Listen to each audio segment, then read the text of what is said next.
Que tal? Moi boas tardes, como están? Son as 6:30. Como cada martes, asistimos puntuais a nosa cita con Conexión Galicia, xa o saben, na G2 a esta hora, de 6:30 a 7:30 en directo, despois será indiferido, se nos ven na canle primeira da Televisión de Galicia, pasan das 12:30 da noite, e calquera hora que vostedes elixan, se nos están vendo a través de internet. Agora, dicimos en directo, non estou soa, como cada martes me acompañan 4 tertulianos. Hoxe quero darlle a benvida. Boas tardes, Javier Casqueiro, moi boa, xornalista del País, como estás? Moi ben.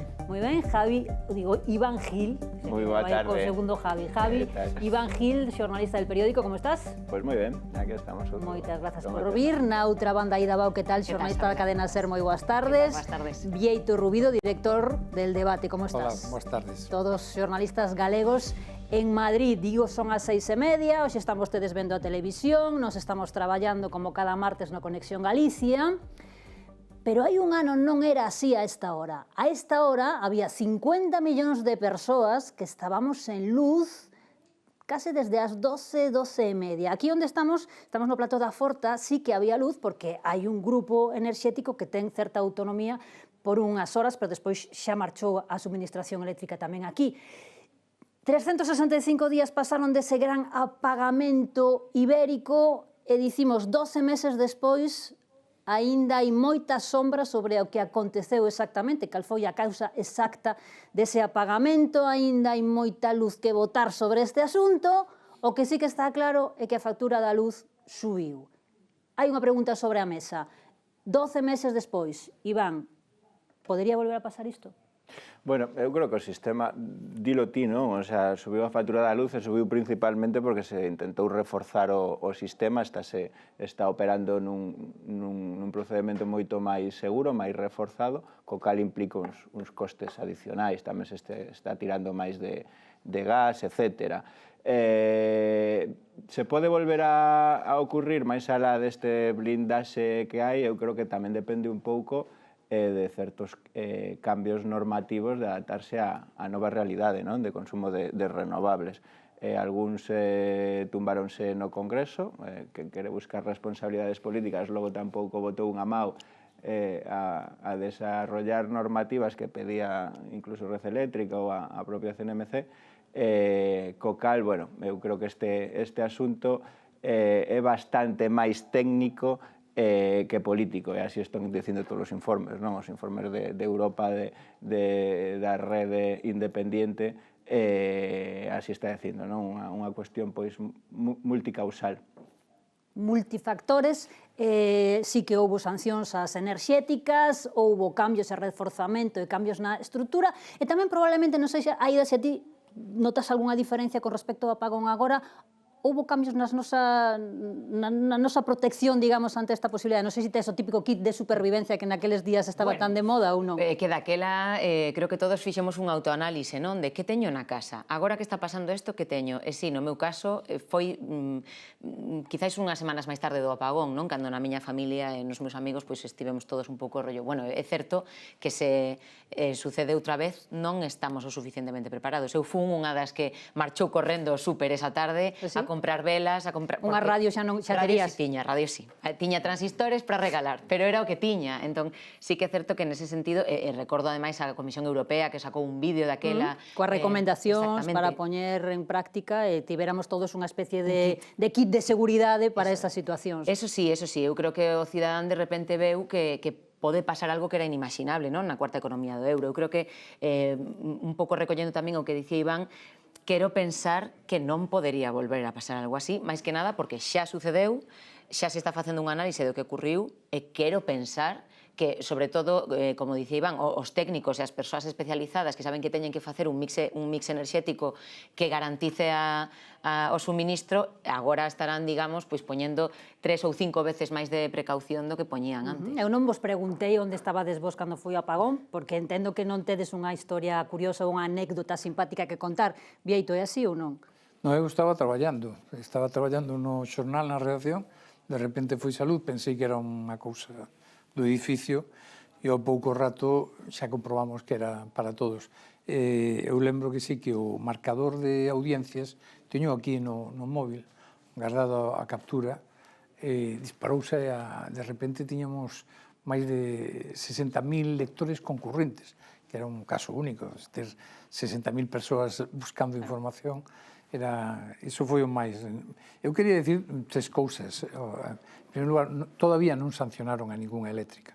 Estáse nun... Abríronse, pero a investigación e as eléctricas, pola súa banda, dixeron que van a acudir aos tribunais porque as eléctricas manteñen unha argumentación totalmente distinta á de Red Eléctrica.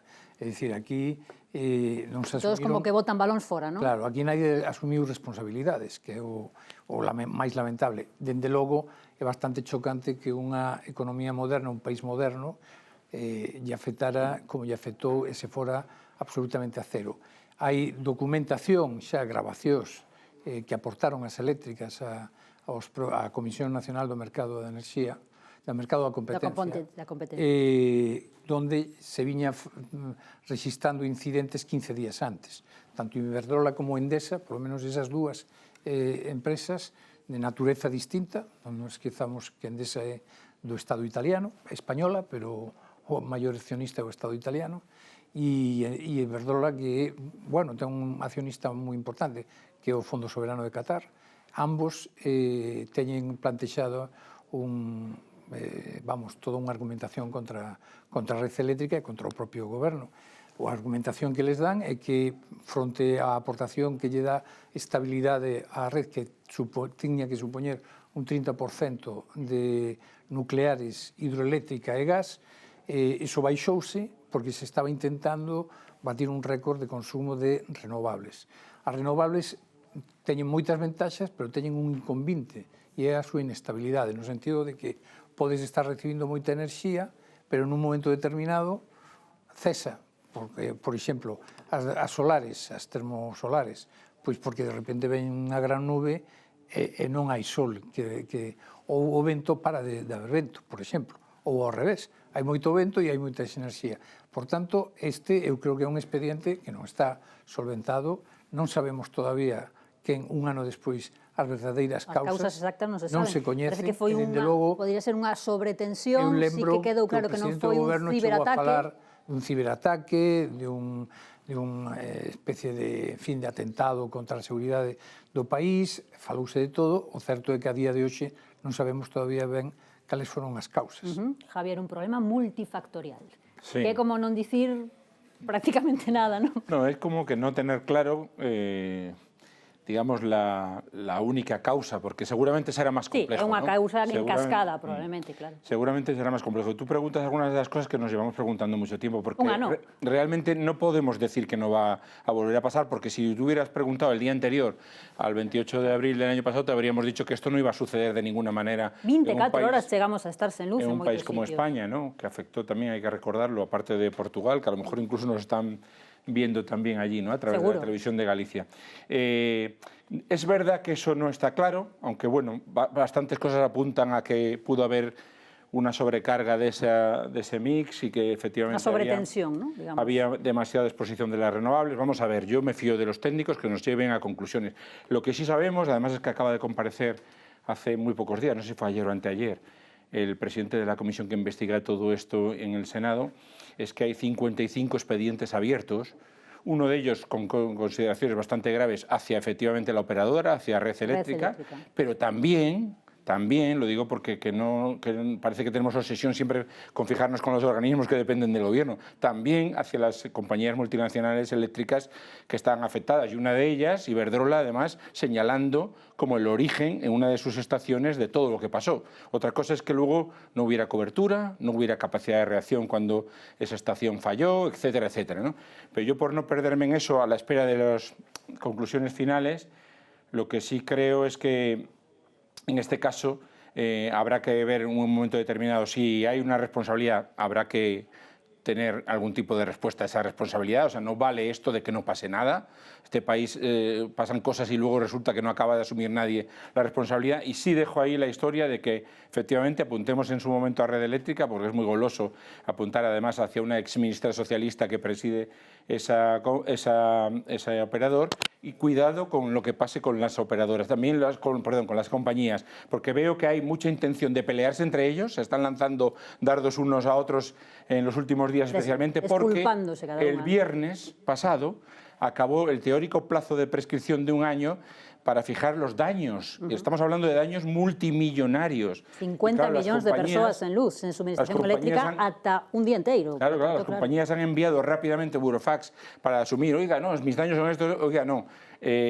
Vamos a ver, porque también Red Eléctrica a su vez ha hecho la actuación, y yo creo que aquí, en cualquier caso, nos merecemos, como un país del siglo XXI, que nos digan algo más, que aquí fue un fallo multifactorial. Javier, ¿tienes kit de supervivencia? Tenía cosas, pero bajé al chino. Tengo que decirlo. Pero digo, a partir de ese momento, agora na casa tes... Tengo, por ejemplo, no tenía radiotransistor en casa, que es alucinante. ¿No? Estamos todos acostumbrados ya al móvil, sí, es cierto. Pero no tenía radiotransistor y tenía muy pocas velas, eso sí lo recuerdo. Sí? Por aportar unha cousiña máis, Isabela, rescatando os datos daquela, non? Porque se fixo moito análise despois, hai que recordar que no momento do apagón estábamos empregando en España case un 80% de renovables, pero é certo que non estábamos nun pico de demanda en comparación a outros momentos, e, por apuntalo, porque isto busquei no seu momento e chamoume moito a atención, hai agora mesmo 4 países do mundo que non teñen apagóns nacionais e que funcionan prácticamente ao 100% con enerxías renovables, que son Noruega, Islandia, Costa Rica e Uruguai. Quero dicir que se fai ben, se fai unha transición ben feita... Está sentindo Vieito, pero moitísimo. O problema, o mellor, é máis de xestión e non tanto das renovables. Bueno, Noruega e Islandia non son países do tercer mundo, precisamente. Islandia ten 250.000 habitantes e Noruega 5 millóns. Bueno, pois... Pero se trata de facer unha transición, Vieito. Home, que estamos falando da Península Ibérica, porque tamén lle afectou a Portugal. É dicir, que Islandia é a provincia da Coruña, non é a provincia da Coruña, é a ciudad da Coruña. Bueno, pero o que amosa isto é que hai países que non teñen apagóns nacionais. Tens que falar de Italia e de Francia. Ponme un exemplo de Italia e de Francia. Non, isto o que amosa é que poden estar 6 millóns de persoas e se queres o que facemos é, pois facemos sistemas eléctricos por comunidades, pero entón Galicia podería ter unha autonomía en renovables sen ningún problema. Non é igual a demanda enerxética de España ca industria española con... Claro, Vieito, por eso falo dunha transición. Por eso falo dunha transición. O que digo que se o ser humano... Con todo o respeto, se podo terminar, Vieito, o que digo que se o ser humano é capaz de que unha poboación de casi 6 millóns de persoas teña un sistema eléctrico sólido, sen ningún tipo de fallos, sen apagóns nacionais, eso, como din todos os expertos, pode escalarse pouco a pouco cunha transición ordenada e estudiada a países máis grandes. Quero dicir que o problema, na miña humilde opinión, non é demonizar as renovables, é facer unha transición ben estudiada e que o mellor teña un mix eléctrico correcto. Pero que vamos, que isto non o digo eu, dino os expertos. Claro que prefiero as renovables por moitas razóns, pero o certo é que a día de hoxe un mercado enerxético como é o español de enorme complexidade, que non ten nada que ver con Islandia nin con Uruguai, non vale por poñerlle uns muiños e acabouse o problema. É que non son uns muiños e acabouse o problema, é por rematar, hai baterías, digo, porque a xente que ten enerxías renovables e non hai vento, ten baterías, exactamente, pode acumular enerxía, que antes parecía que se non fai vento, de repente non hai enerxía. Sabes que non tedes experiencia, porque hai quen ten baterías e a batería escótase. Pero non hai alternativa, quero decir, os combustibles fósiles son finitos. Os portugueses foronse a cero. Os portugueses foronse a cero, pero os portugueses teñen casas que son independentes do sistema eléctrico e funcionan con enerxías renovables. Estiven eu en varias, facendo unha reportaxe precisamente para a Televisión de Galicia. E a batería esgótase. A batería, claro que sí, pero todos os días sae o sol. Sae o sol.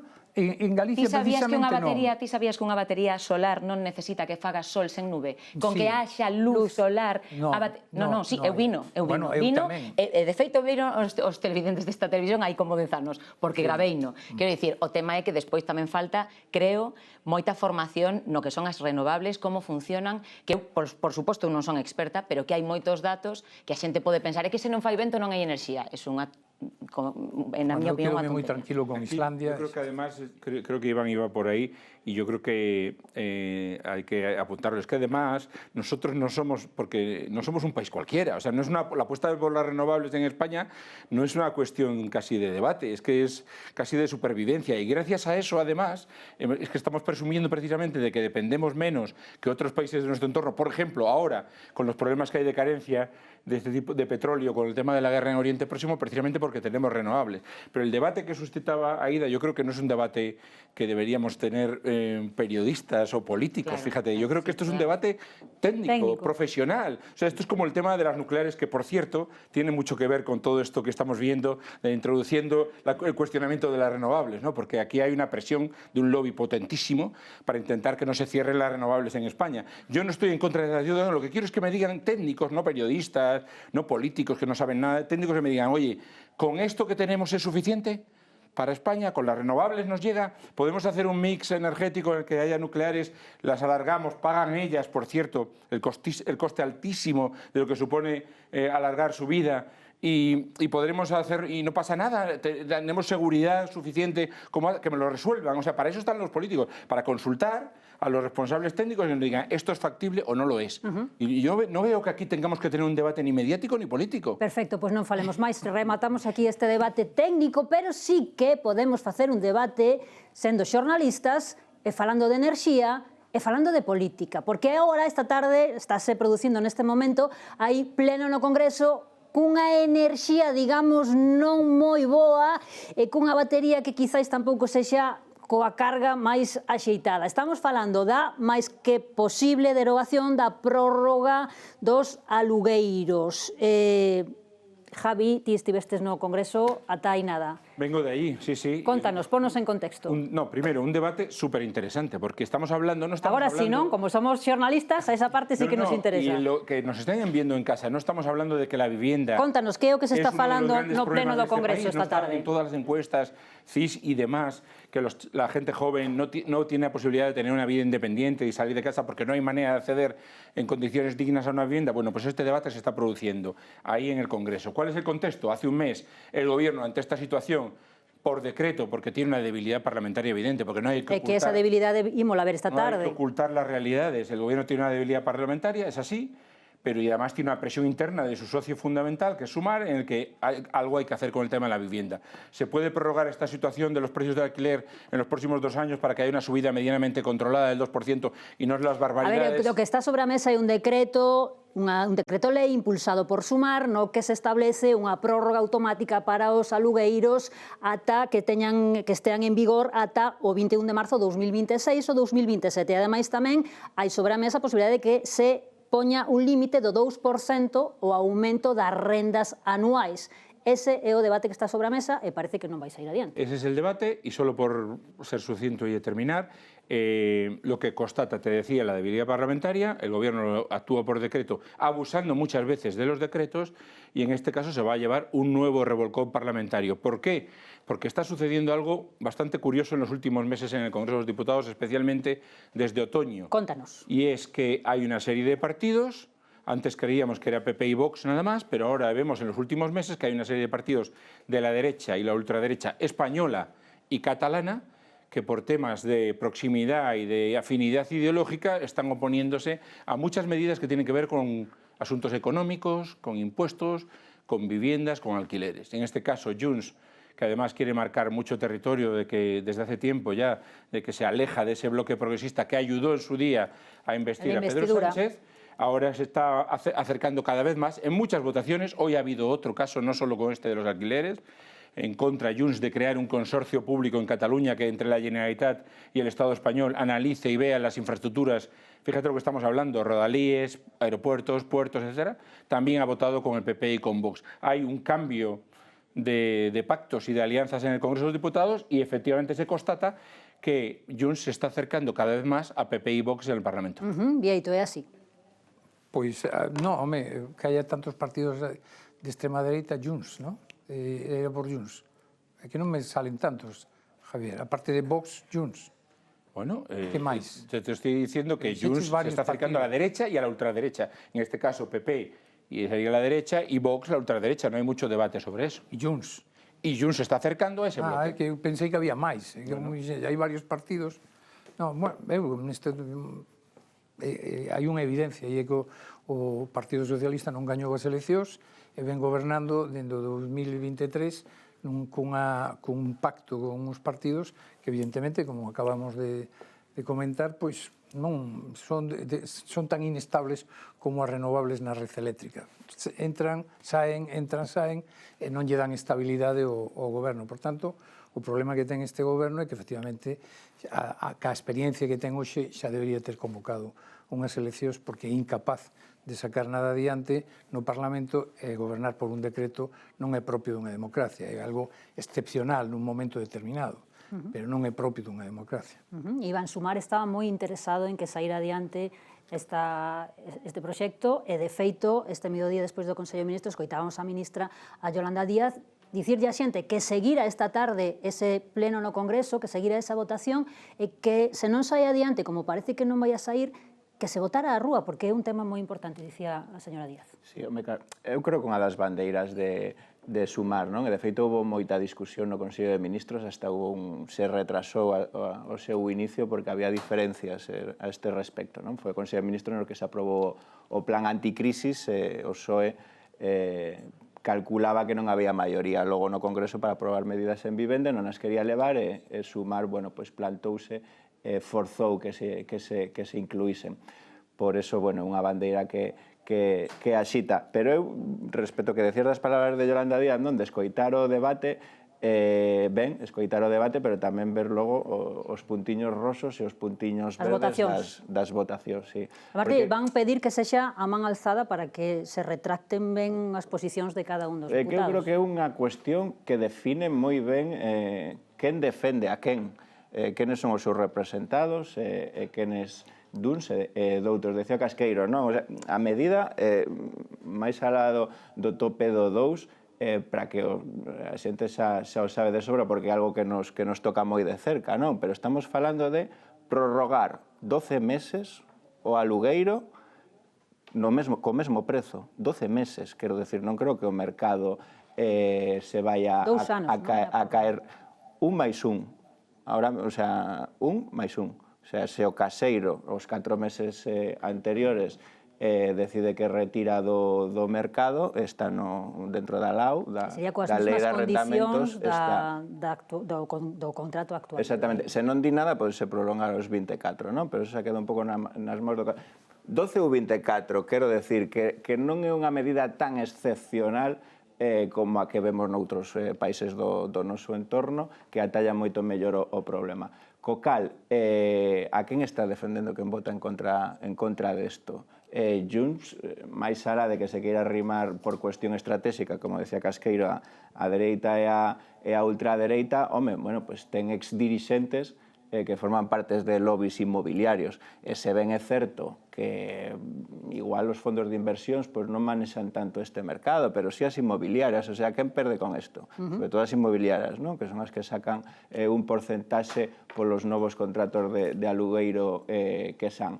Bueno, eu creo que hai que repartir un pouco, distribuir a riqueza, que teña que estar 12 meses máis gañando o mesmo, non moito máis, tampouco creo que sexa unha situación como para logo retirar o piso do mercado. Falamos das alianzas ou non alianzas políticas que hai entre os grupos no Parlamento, no Congreso dos Deputados. A ida PNV vais a ter. Sí, PNV di que non hai seguridade xurídica, non? Creo que foi o motivo. É o argumento, sí. Bueno, é que, a ver, é un pouco de que dicía antes Casqueiro, non? Aquí hai unha realidade que o goberno está gobernando nunha aritmética parlamentaria moi difícil, moi complicada, porque non ten os números. Entón, para cada votación, ten que tratar de convencer os distintos grupos. En este caso, eu creo que, ademais, Sumar non mediu ben os movementos, digo a nivel, digamos, diplomático. De negociacións. Sí, porque nas últimas semanas, se ti estás tratando de seducir a Junts para que vote contigo nunha votación, pois, home, sair Yolanda Díaz directamente a chamarlles racistas, eu creo que, digo a nivel de estrategia política, podes, que non digo que a señora Díaz non o pense, ou non o pense, claro, pero digo que a nivel de estrategia política, se estás tratando de acercarte a un grupo nos días previos, bueno, pois polo menos eses días, non? Tratar de que haxa unha relación un pouco máis fluida.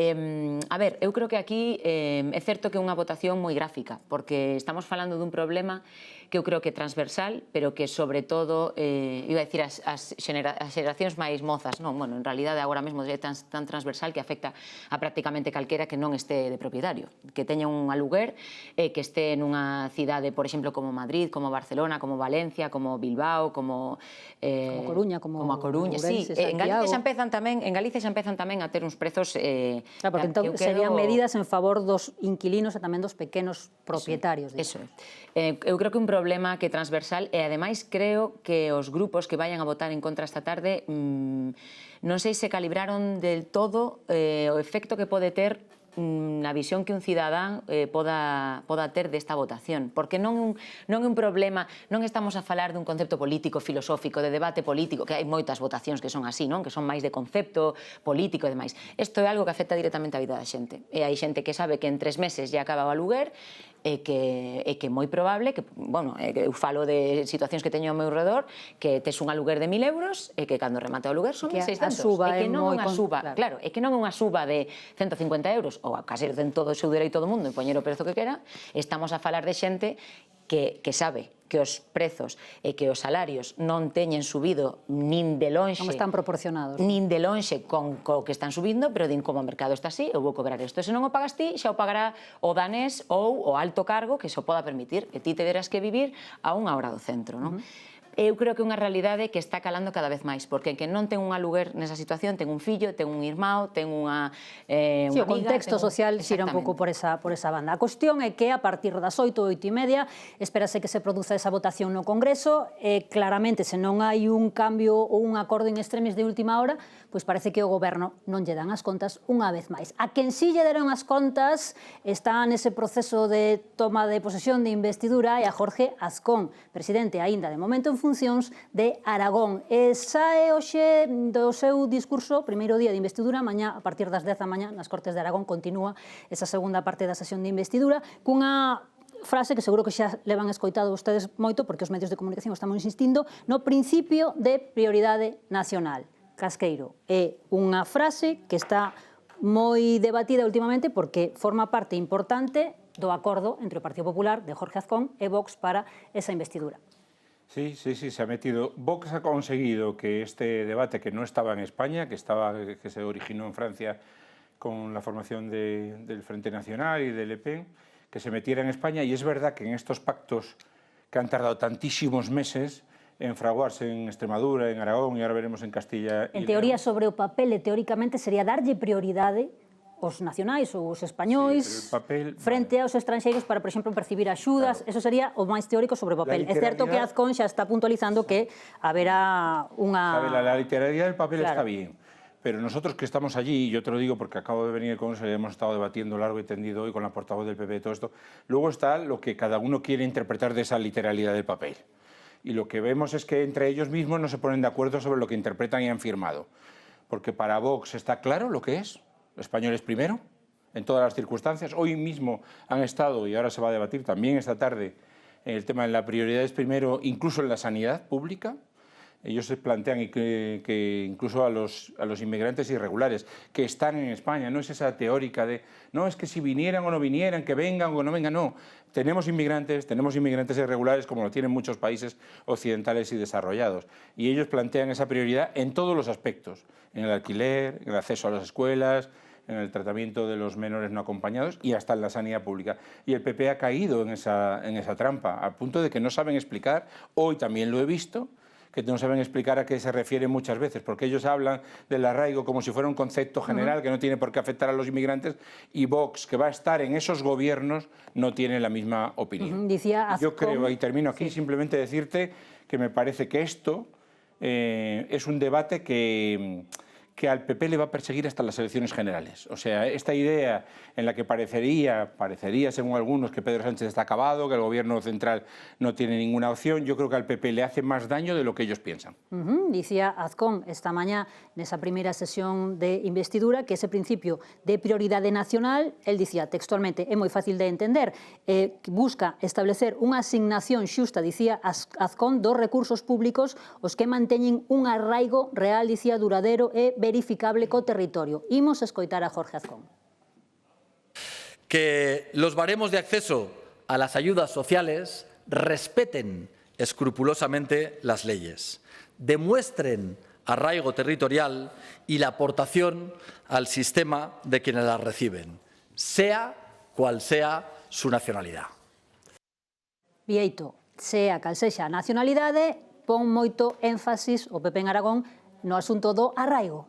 Sí, vamos a ver, eu creo que este é un debate, eu non estou de acordo con Casqueiro no sentido que eu creo que nós publicamos hoxe un dato en el debate de que o 40% dos votantes do PSOE, según a enquisa que se fixo estes días, están de acordo. É dicir, en contra do que pensa, este é un tema moi transversal na sociedade española porque lle afecta moito, sobre todo a xente en barrios máis humildes, máis pobres, non? Donde conviven a veces pois xente de outras nacionalidades, ven, por exemplo, situacións que consideran en determinados momentos inxustas. O feito de que calara tanto no Frente Nacional francés, que agora mesmo é a forza, según as enquisas, con máis posibilidades de gañar as eleccións, é onde precisamente pasouse moita xente, votantes da esquerda, do que era o antigo Partido Comunista francés a isto precisamente por ese tipo de reivindicacións. O Estado moderno, que nace prácticamente dende a Revolución Francesa ata nosos días, establece precisamente a importancia de que sexas nativo do país para que, por iso se ten defendido tanto, oye, de repente tes en un país en guerra a determinados nacionais, mandas un avión, etcétera, etcétera. É dicir, o feito de pertenecer a un determinado país ten unha serie de marca, unha serie de obrigas e unha serie de dereitos. Aquí, cando se está falando, falase do arraigo e tamén falase de xente que xa ten naturalizada a súa,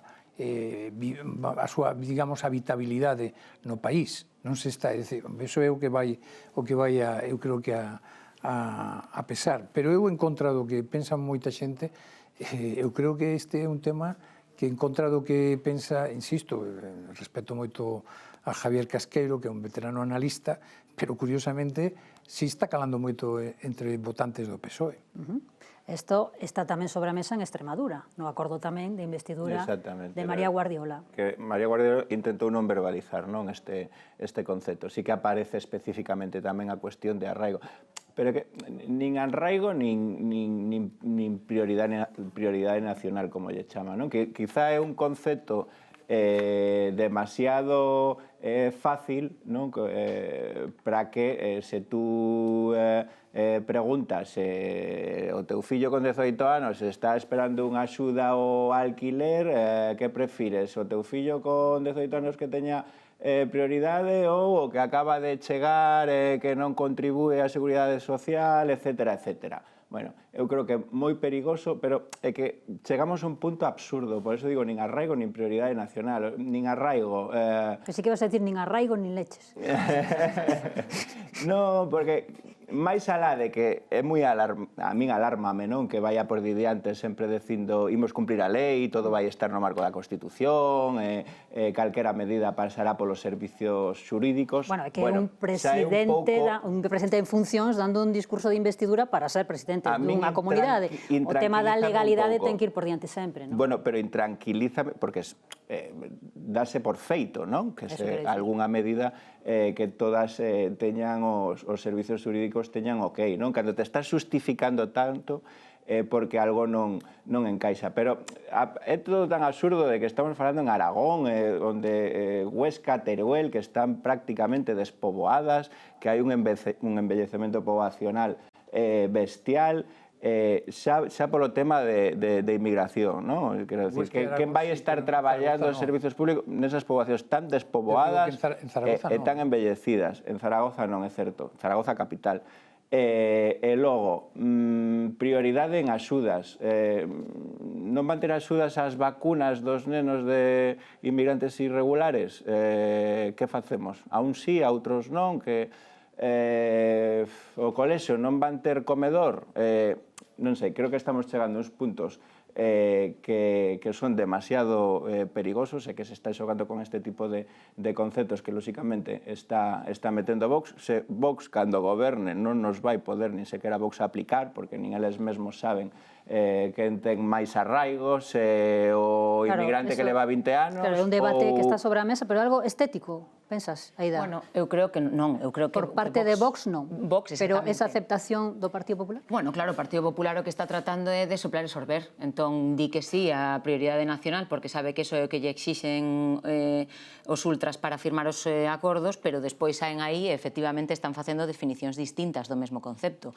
Vox, por activa e por pasiva, leva días repetindo que isto é a nacionalidade, que isto é ser español ou non ser español, e de feito, hoxe, como Partido Popular, saí de novo a hablar do arraigo, saíron os señores de Vox a dicir os do Partido Popular poden empregar toda a dialéctica que queiran, pero o concepto é este, non? Entrando máis no debate, non tanto no debate político, senón no debate poboacional ou no debate social, a ver, é que eu creo que hai datos que é importante ter en conta. Agora mesmo en España estímase que dos case 50 millóns que somos, hai 10 millóns de persoas que naceron no estranxeiro, e que hai moitísimos millóns de persoas estranxeiras que están perfectamente integradas na nosa sociedade. Convivindo. Exactamente, convivindo, traballando, aportando, agora mesmo aportan o 10% dos ingresos da Seguridade Social e consumen menos dese 10%. E despois, chámame a atención porque falábamos dos migrantes irregulares, non, e do consumo sanitario. Esta fin de nacer sacamos un dato da Sociedade Española de Medicina de Familia e Comunitaria, que é un dato deles, que o que di é que unha persoa que é estranxeira consume 41 veces menos de diñeiro público en medicamentos que unha persoa nacida en España, e que a atención primaria acuden 14 veces menos que unha persoa nacida en España. É dicir, é que, porque entre outras cousas teñen medo de que por acudir ao médico, exactamente. E despois falábamos das vacunas, dos comedores públicos, dos accesos ás axudas, e que hai que ter en conta que ese tipo de axudas sociais favorecen o conxunto da poboación e que haxa un grupo de nenos non vacunados perxudica ao resto de nenos que sí están vacunados, que haxa persoas que están en exclusión social e que os nenos non poidan comer no comedor ou que non teñan acceso a un aluguer, o que acaba por facer é baixar todavía máis a base social e as persoas que están en risco de exclusión estarán todavía máis e iso perxudica a toda a poboación. Quer dicir, para min é dar pasos para atrás no progreso dunha sociedade en conxunto e trátase de que a sociedade avance en conxunto, porque senón todos somos perxudicados, non? Por non dicir que a min directamente parece unha medida racista. Isto é racismo puro e duro. E despois que sí, que haberá persoas migrantes e persoas españolas que cometan delitos, por suposto. Que podemos entrar, por suposto, pero que non estamos a falar dun grupo pequeno de persoas, e que son 1 de cada 5 persoas que viven neste país. Sabes quen tamén comete delictos, e ás veces os que falamos eses delitos de guante blanco, ás veces, pues, neste caso, están xulgando a, entre outros, porque hai 75 testemunhas, no caso Mascarillas. Mañá é un día importante, xa van varios días, casi 10 días de xuízo no Tribunal Supremo, e mañá é a quenda de declarar Koldo, Ábalos e Aldama. Que esperades, Iván? Que poden dicir os tres mañá? Sí, eu espero, sobre todo... Bueno, que están sendo xulgados por presuntas mordidas no asunto da venda de máscaras. Dicía eu que os que rouban, pois están xulgando a ver canto ou como, ou se realmente se pode probar que roubaron cartos nese momento da pandemia.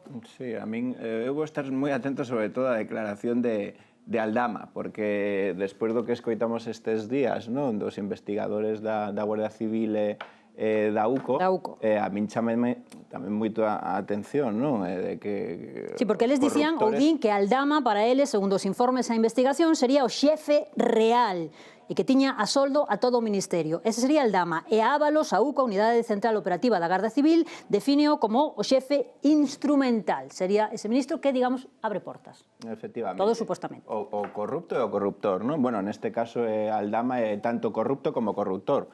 Co cal chámame tamén a atención de que a veces, bueno, pues, se saia máis barato, non? Ser tanto corrupto como corruptor que solo corrupto. Que empuño os cartos encima da mesa para facer esta rede era quen era. A min chamame tamén moito a atención porque sempre se vitimizou, non? Sempre había un complot contra él, bueno, incluso desde algún partido político, non? Incluso se utilizou a figura de Aldama, non? Como azote do goberno. Bueno, eu creo que as cartas están bastante boca arriba, as últimas declaracións dos axentes da Guardia Civil eu creo que deixan a cuestión bastante vista para a sentencia. Vieito, a UCO, a Garda Civil, Unidade Central Operativa, Ábalos e Aldama estaban na cúspide, din textualmente, dunha organización criminal. Bueno, é que Aldama era o gran amigo, que agora pretender que Aldama non tiña nada que ver con Ábalos ou con Koldo querer negar a evidencia. Aldama era o íntimo amigo de Ábalos. Era do ex-ministro. Era do ex-ministro e do número 2 do PSOE. Hai que dicir que Aldama, de feito, é o que forza a famosa viaxe de Delcy Rodríguez que tanta polémica levantou. Eu creo que, efectivamente, aí está o teniente coronel Balas. Hai dous casos independientes moi suculentos para a opinión pública, que é o caso Operación Plus Ultra, o da Air Europa tamén, pero o da Air Europa vai ir para...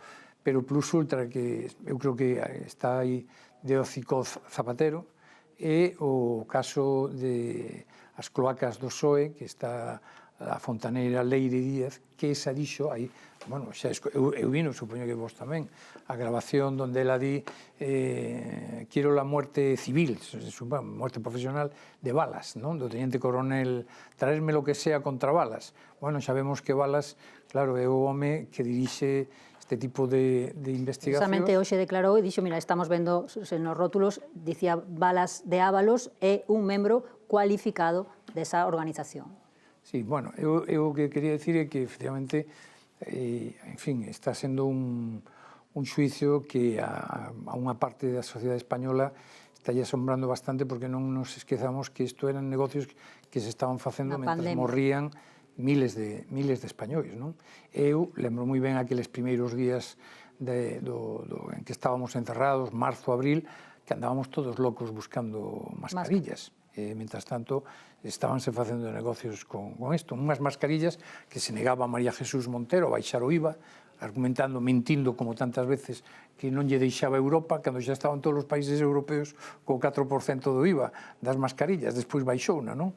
Rebaixouna. É dicir, a verdade é que é un caso que de alguna maneira estremece bastante, polo menos a quenes perderon a familiares, non? Máis de 60 millóns de euros movería esta presunta trama nese momento, Aida. Claro que, por desgraza, pois é o que está dicindo Bieito, cando hai unha situación excepcional en aguas revoltas, sempre hai persoas inmorais que tratan de aproveitarse, como pasou, veremos, pero de entrada, como parece que efectivamente sucedeu con Coldo, con Ábalos e con Aldama, ou como pasou na Diputación de Almería, gobernada polo PP. Quero dicir que isto, ao final, por desgraza, a inmoralidade humana non é únicamente pertencente ao partido político. Bueno, eu creo que aquí realmente o relevante, a ver, o mellor, non sei, a min é a sensación que teño, todo o país xa sabe que Ábalos, Coldo e Aldama, dende logo, o tufo é de negocio sucio. Veremos agora, ten que facer a xustiza que calidade, non? Exactamente, executalo e aterrizalo nun papel e ver como será a condea, non? Pero a min agora, xa en termos políticos, quizáis o máis relevante é saber se atopa ou se pode, digamos, aportar algunha proba innegable de que aquí había algo máis que unha burbuxa de operación del estrés ou da trama, digamos, porque efectivamente Ábalos estaba nunha cúspide do Partido Socialista e habería que saber se neste caso o partido ten ou non relación. Polo momento, o que apareceu non ten a suficiente contundencia como para que sexa, digamos, unha causa aparte ou para que de verdade se poda escalar, non? Se pode dicir que había unha organización por parte do Partido Socialista para participar nesta trama. De momento son el estrés, eu creo que a nivel político, inda que sí creo que lle fixo moitísimo dano ao goberno no seu momento, e o Partido Socialista en particular, agora, por desgraza, creo que hai certa, non sei se dicir costume, ou que xa empezan a ser como tres personaxes case dunha película de mafiosos, non? Que xa o país inteiro sabe o que facían, non? Casqueiro, pensas que o mellor mañá algunha das declaracións dos tres pode ir nesta liña en involucrar ou ver a situación do partido? Te voy a pedir un paréntesis para hacer una recomendación de lectura. Veña. Y tiene que ver con lo que hablábamos antes. Ahora vuelvo a Ábalos y Coldo y Aldama, Pero yo recomiendo hoy una lectura de una tribuna que publicamos en El País de Arturo Lezcano. Gallego tamén. Sí, periodista gallego y analista, y que ha hecho un trabajo muy profundo sobre el tema de la inmigración, en el que cuenta cómo en muy pocas décadas del siglo pasado 2 millones de gallegos se vieron forzados a salir de Galicia en condiciones muchas veces deplorables, fueron tratados en algunos países de una manera, digamos, que no seguramente la más adecuada posible, y saben perfectamente de lo que hablamos cuando hablamos de la inmigración. Me remito a esa tribuna porque está realmente llena de datos y muy ilustrativa sobre cómo nos comportamos los seres humanos en este tipo de situaciones. Y volviendo a esto, es que no hay mucho más que añadir que lo que habéis contado. Es un caso verdaderamente vergonzante, en un momento además dramático de los españoles. Cuando estaba lo peor de la pandemia, había una serie de dirigentes del Partido Socialista en departamentos clave como el Ministerio de Transporte, que estaban a otra cosa. Ya con las conversaciones y las pruebas y los indicios que estamos viendo, es que muy pocos, iba a decir meses, semanas después de ser nombrado ministro de Transportes, el secretario de Organización del PSOE, o sea, no una figura cualquiera, ya estaba, con estas pruebas y estos indicios que estamos viendo, ya estaba en otra cosa que tenía que ver con mordidas, con sacar comisiones, con vivir a cuerpo de rey, con todo tipo de situaciones, incluso algunas de ellas obscenas. Yo sí creo que esto sigue haciéndole daño al gobierno y al Partido Socialista. Yo creo que todo lo que estamos viendo es una vergüenza y no me vale el y tú más. Ya sé que al PP le pasan muchas cosas, pero esto es lo suficientemente grave para que nos centremos en ello. Y es verdad que aquí el presidente del gobierno tiene una responsabilidad bastante grande porque no es un ministro cualquiera y no solo es un secretario de organización. Le ha pasado con varios de ellos. O libro que dis de Arturo Lezcano é El país invisible, precisamente fala diso. E xa que sae o de invisible, engancho co caso da Audiencia Nacional, que tamén está xulgando, o caso da Operación Kitchen, que tamén parece que aí todos serán invisibles, porque o que están declarando é que ninguén se lembra de nada ou ninguén sabía nada, que se enteraron polos medios de comunicación. Non sei como vedes este caso de presunta operación policial para investigar o tesoureiro Luis Bárcenas ante esa posibilidade de que houbera unha contabilidade B do partido. Iván. Sí, home, lógicamente hai algo que non encaixa, ¿no? Porque se montou unha operación policial para que o secretario general do partido, o presidente do goberno, non houvese probas que o vinculasen con esa financiación ilegal, como máximo beneficiario desa trama, eu coido que algo, a lo menos, debería saber, máis alá dos testimonios que din que así é o que había probas que se destruíron, non? Testimonios, pero tanto de asuntos internos, do inspector que investigou esta trama Kitchen, como dos propios afectados. Tamén, máis alá do presidente do goberno de entón, e secretario xeral do partido, pois a súa vicepresidenta, non, a cargo do CNI, se utilizaron recursos, fondos reservados para pagar a estas persoas que actuaron en esta trama. Eu coido que como máxima responsable do CNI algo debería de saber, non? Tanto un como outro non viron nada, ou eso declaran, non sabían nada, etcétera, etcétera, en conta de moitos testimonios e pola propia arquitectura da trama que di, non sei se poderían estar involucrados ou non, pero sí, a lo menos, saber que existía. Vieito, vai ser complicado sacarlle luz clara a todo isto, non? Bueno, a ver, cando coñezamos a sentencia, aí normalmente suele estar... Pero polo que imos vendo agora das declaracións. Unha cousa é o que vemos nós, o que escoitamos nós, e outra é o traballo que ten feito a Fiscalía por unha banda e os propios xuíces, que, ainda que ti podes decir ali moitas cousas, pois eles van conformando todo un argumento. Hoxe estuvo Pérez de los Cobos, dixo que el non lle constaba que se utilizaran fondos ali, non sei se viñan de fondos reservados. Os pagos. O que sí está claro é que no Ministerio do Interior, dende fai moitos anos, sempre houve unhas prácticas non santas e, de feito, todo estes persoeiros non ten defensa ninguna, dende o meu punto de vista, esta operación. Eu sempre digo que é absolutamente deleznable utilizar recursos do Estado para ir contra naide. E incluso contra Bárcenas. É dicir, non se pode ir contra un cidadán. Iso é o que caracteriza e o diferencia a un Estado de Dereito. O que sí é certo é que no Ministerio do Interior quedou xente como Villarejo, que estuvo con todos os gobernos, pero moi especialmente formaba parte dun grupo que sempre estuvo moi dirixido no seu tempo, no tempo de Rubalcaba, non?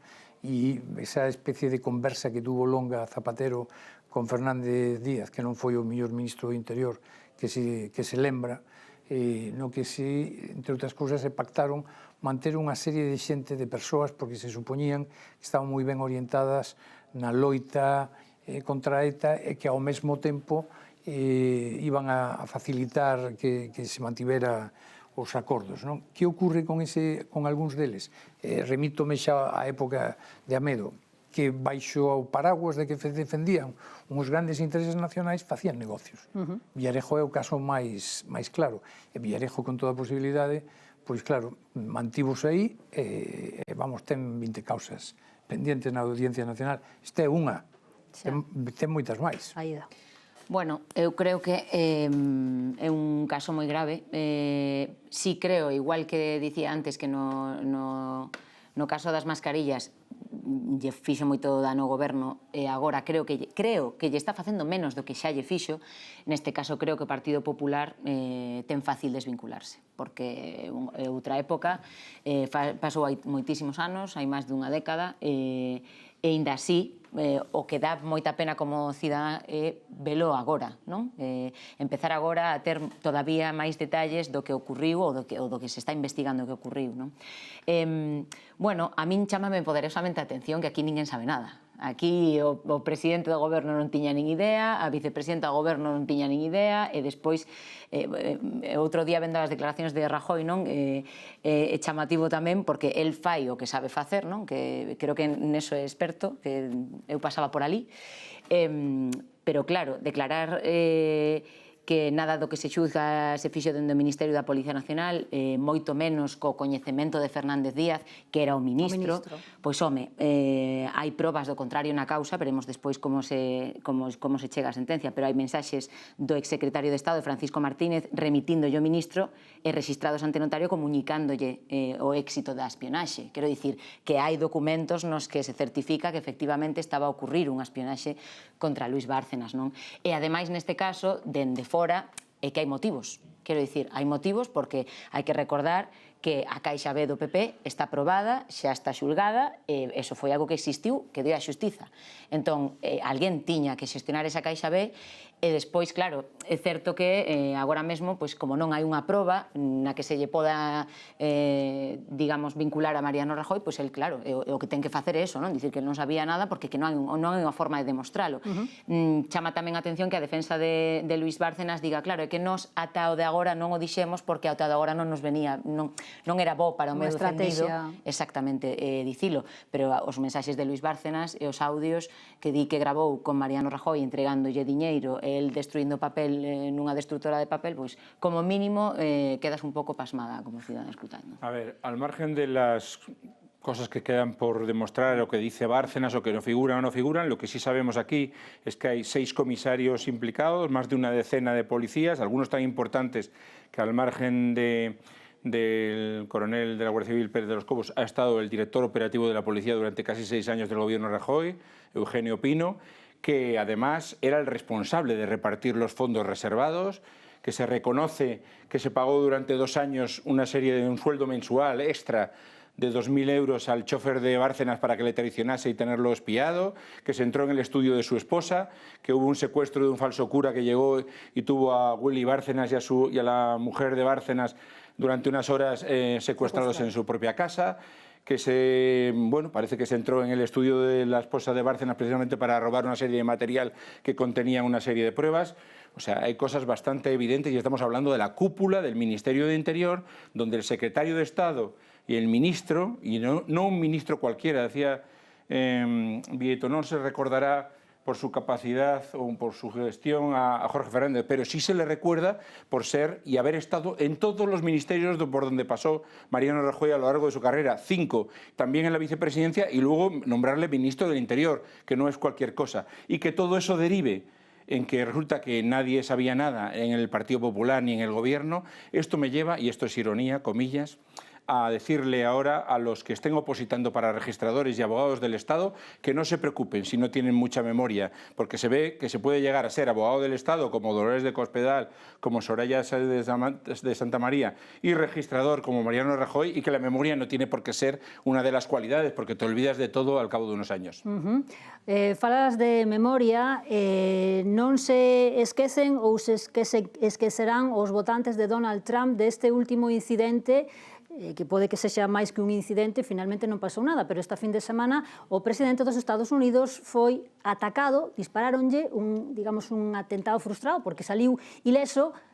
A pregunta que vos fago, credes nesta agresión frustrada? Porque hai xa moitas voces que están dubidando de que isto fora de verdade.